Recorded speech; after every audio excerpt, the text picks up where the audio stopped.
You're wasting your time." The words sliced through the air like a blade. He looked up, breathless, sweat dripping from his face, heart pounding like a war drum in his chest. His opponent stood tall, unshaken. The crowd had stopped cheering. There was only silence. "Get out of here," the voice repeated, colder this time. "You've already lost."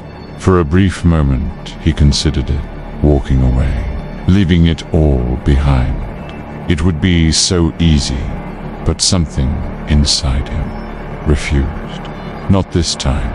He had always been the one to fall behind, the slowest in the race, the weakest in the fight, the last to be chosen, the first to be forgotten. People stopped be expecting anything from him. Teachers stopped calling on him in class. Friends drifted away. Even his own reflection seemed to mock him, whispering the same words he had heard 1,000 times. "You're not good enough." Every time he tried, every time he pushed himself, life knocked him back down. Eventually, he stopped trying. The storm raged outside, howling like a beast, mirroring the war inside him. Rain pounded against the windows. Shadows flickered in the dim light of his small apartment. He sat at his desk, staring at the rejection letter in front of him. Another chance gone. Another door slammed shut. He gritted his teeth. His fists clenched until his nails dug into his palms. He could hear his own heartbeat, loud and uneven. Why do I even bother? He picked up his phone and scrolled through the empty messages. Number 1 had called. No one had texted. It was as if he didn't exist. He wasn't looking for anything in particular, maybe an answer, maybe a reason to keep going. And then a voice broke through the noise. "You're allowed to cry.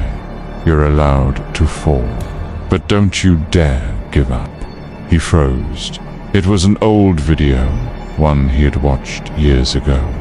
He didn't remember who said it, but right now it felt like the voice was speaking directly to him. "You think you've reached your limit. You haven't. You think you're weak. You're not, because the only way you lose is if you stop fighting." His grip tightened, and for the first time in his life, he made a decision. He would fight. The world was still asleep when he stepped outside. The cold air bit at his skin. The pavement was slick from the rain, but he didn't stop. One step, then another dot, then another dot. It hurt. His muscles screamed. His mind begged him to stop. "You're not good enough." The words echoed again. But this time, he fought back. "Then I'll become good enough." He trained. Every morning before dawn. Every night after the world had gone quiet. His body ached. His lungs burned. But he kept going. Every time he failed, he tried again. Every time he fell, he got back up. Pain became routine. Discipline became his armor. And for the first time in his life, he refused to run. Months passed. Then came the moment, the same stage, the same crowd, the same weight pressing down on his shoulders, the same voices waiting for him to fail. He took a deep breath. His heart pounded, but he stepped forward. The silence was deafening. He could feel 1,000 eyes on him, each one waiting, judging. This is it, he thought. No turning back. The battle began. Every muscle in his body moved with precision.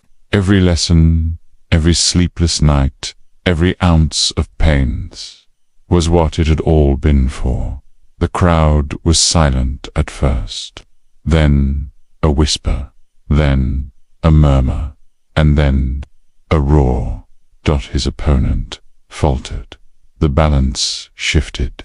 For the first time, he wasn't the one struggling to keep up. And then, with one final strike, it was over. Victory. Real. Undeniable. His. He stood there, breathless, staring at the stunned faces in the crowd.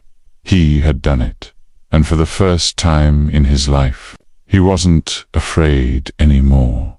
Your story isn't over. Maybe you feel like giving up. Maybe you think you've already lost. But listen to me. You haven't. You can cry. You can fall. You can fail. But you will not quit. Not today. Not ever. Because you are stronger than you think.